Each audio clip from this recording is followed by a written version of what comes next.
इसके पास हम बैठे कैसे हैं। इधर से टकला बना, इधर से टकला, चारों तरफ से गंजा दिख रहा, ऊपर छत्ता रखा हुआ है, लगता है जैसे टुल्लू पंप चल रहा। अजीब हालत बना ली लोगों ने। काजी शुरह के बेटे के बाल बड़े हो गए तो मदरसे के उस्ताजों ने कहा कि तुम्हारे बाल बहुत बड़े हो गए, फुर्सत मिले कभी तो बाल कटवा लेना हज्जाम से। ये भैया तुम बहुत उठ रहे हो यार, डिस्टर्ब करोगे।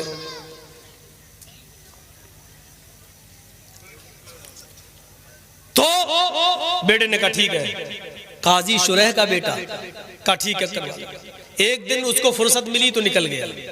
उसने सोचा बाल कटवा के जल्दी आ जाता हूं, लेकिन हज्जाम ने उसको दुकान पे बिठा लिया, बेटे बैठ जाओ, एक आदमी के बाल काटने के बाद तुम्हारा नंबर आ जाएगा।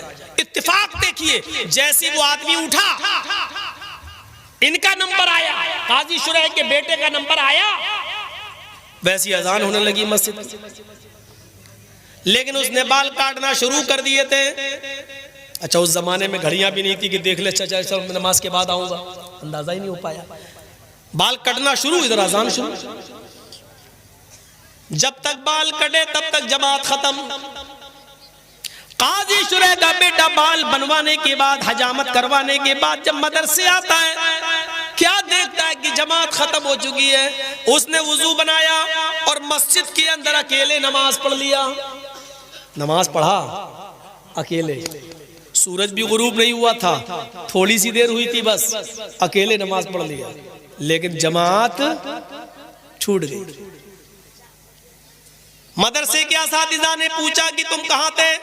उसने कहा बाल बनवाने में देर हो गई।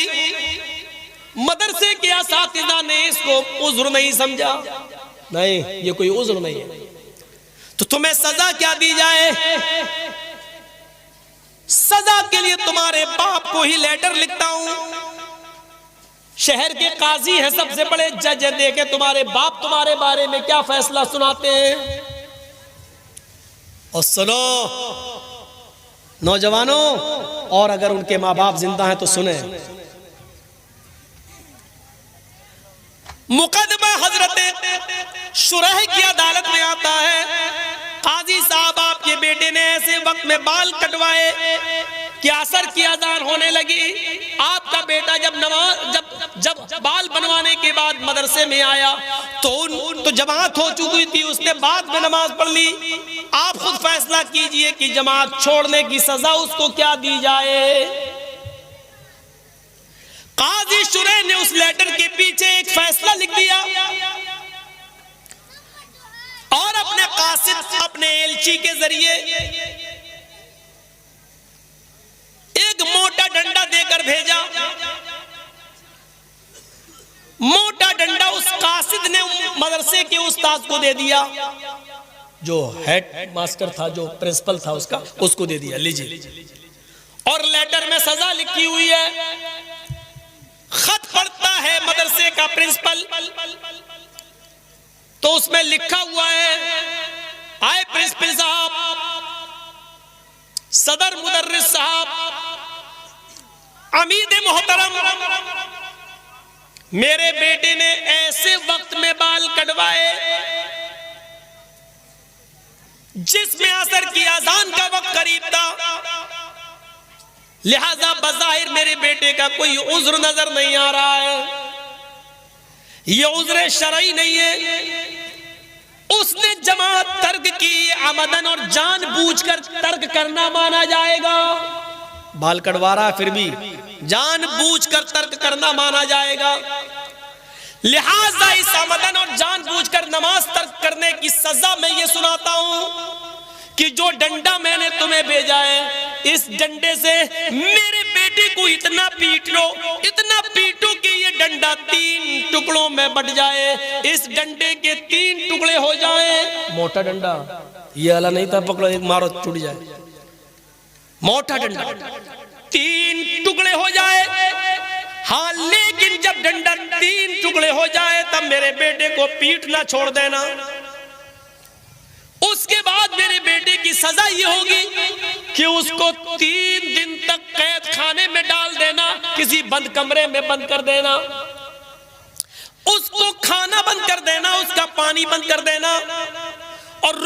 तौबा कराना। अगर वो तुम सब के सामने इकरार कर ले कि आज के बाद मैं जमात को कभी कसदन जानबूझकर नहीं छोड़ूंगा, मैं अल्लाह से तौबा करता हूं कि मुझसे गलती हो गई, वो मेरे गुनाह को माफ कर दे, अगर वो इस बात का इकरार कर ले तो 3 दिन के बाद मेरे बेटे को छोड़ देना और उसके बाद मदरसे में उसको पढ़ाना और लिखाना शुरू कर देना। लेकिन अगर 3 दिन भी भूखा प्यासा रहने के बाद भी वो तौबा ना करे और इस बात का इकरार ना करे तो उसको उस कमरे में उस वक्त तक बंद रखना जब तक कि वो भूख और प्यास की शिद्दत से मर न जाए।